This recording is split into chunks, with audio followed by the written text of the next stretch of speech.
And welcome back to Hannity. So yesterday, while testifying on Capitol Hill, the FBI Director James Comey issued this dire warning about ISIS. Take a look. The so-called caliphate will be crushed. The challenge will be, through the fingers of that crush are going to come hundreds of very, very dangerous people.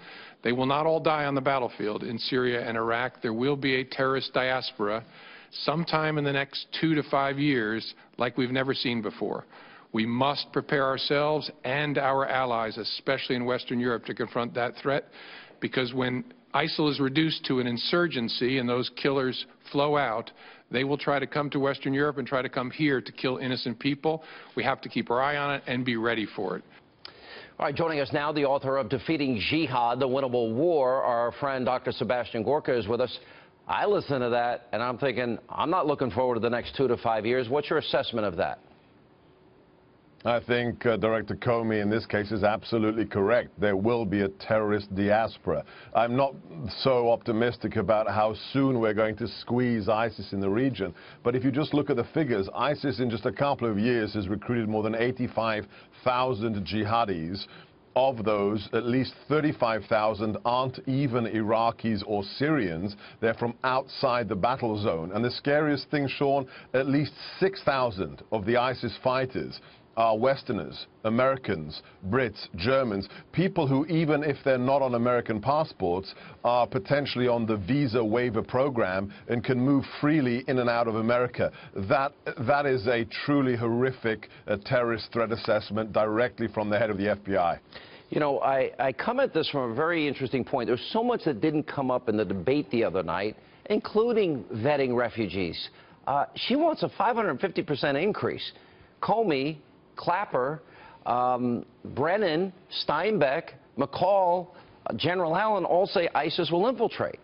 And I'm thinking, listening to Comey and that dire warning, how does that not come up in a debate?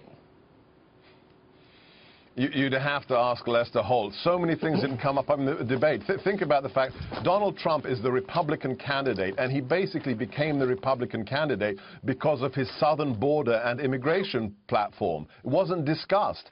We know the bad guys have infiltrated Europe as refugees, as false refugees. And we are a Christian nation, Sean. We help those in trouble. But being a charitable Christian nation is not a suicide pact. Charitable here. There were terrible deeds done in the name of Christ. Oh, that's what Obama says. I'm sorry. You know, as he talks about all the benefits and blessings of Islam and won't talk about radical Islam.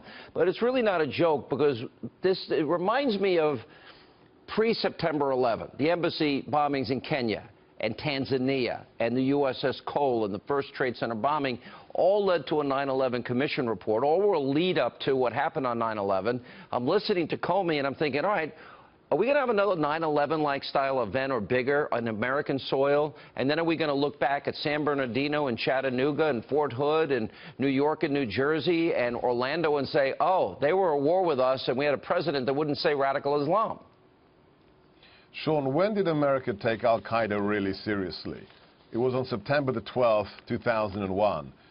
God forbid it takes another mass casualty attack to get us serious about ISIS. The attacks we've seen, 112 people arrested in America linked to ISIS. They've all been perpetrated by one person or by two people.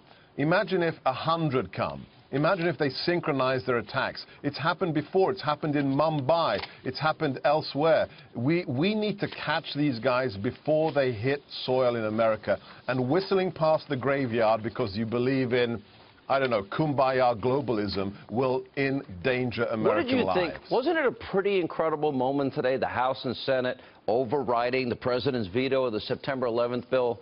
You know, that was another issue that didn't come up. Hillary Clinton takes money from the Saudis. The Saudis abuse women, gays, lesbians, Christians, and Jews. And she never says anything negative about them. Takes millions of dollars from them.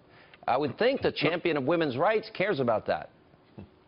Look, I'm biased because this is my field, national security. But I truly believe the majority of Americans, when they go into that polling booth in November, the primary question will be, which one of these candidates is going to make me and my family safer? And if you think it's Hillary, after Benghazi, after Syria, after the Russia reset, then I'm sorry, you live in a fantasy land.